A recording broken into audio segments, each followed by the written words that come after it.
to your rackets because he's got some serious game. Errol Smith is LMU's #1 singles player.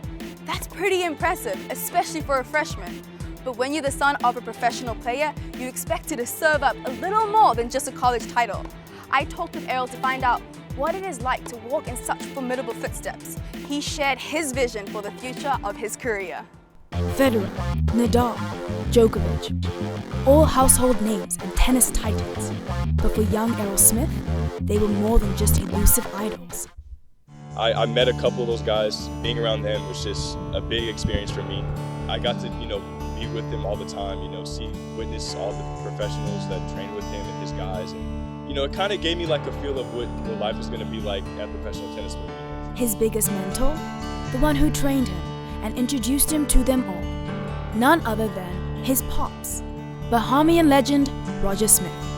I kind of really idolized him, watched a lot of his matches on tape, film, and I travel with him a lot, so just watching him is just like amazing. Smith raised his son in his home country, the Bahamas.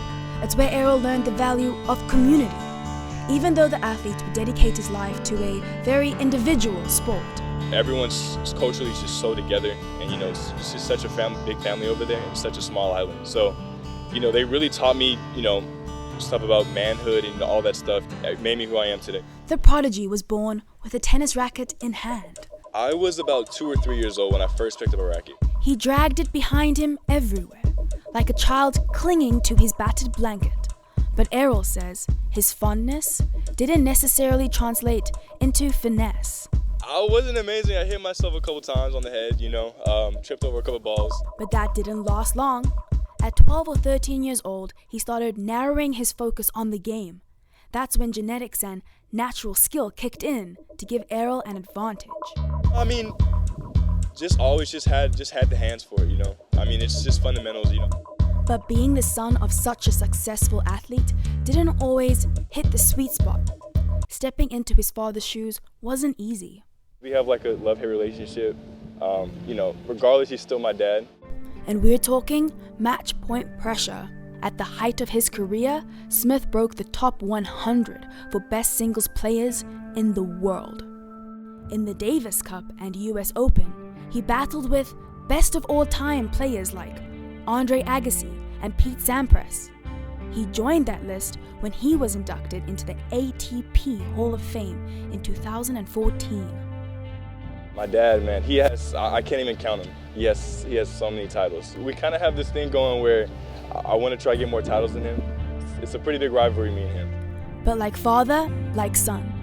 It's no coincidence that Errol has a killer work ethic, sharp intuition, and wisdom beyond his years. Head coach Tom Lloyd, who recruited the young star, says his unconventional background is an asset to the team. His standards are high. He expects a lot out of himself. He was just kind of brought up around that. He has done everything we've asked of him. He's played probably the most tennis tournaments out of anyone on the team. When Errol finished high school, his career came to a crossroads. He had to decide whether to go to college or head straight for the pros. Now that the end of his first year at LMU is in sight, he knows he made the right choice. Working with a team speaks to his love of community and pushes him to play at his best. We do have a lot of competitive people on the team. Everyone's always trying to take everyone's spot, so you can never slack off. He also says there are other perks to having a college fan base. I really love the people that come out to watch, the females. Hey. So what's in the young player's future? Errol says he's bound for professional tennis.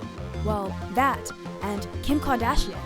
My main goal is to be on the beach with Kim Kardashian. Who wouldn't want to be on with Kim Kardashian? As for his coach, Tom says he expects his players to push the baseline. He says, the sky's the limit. You expect them, the world of them. That's it for us here at Behind the Scoreboard. Tune in next time to hear another story of an LMU athlete.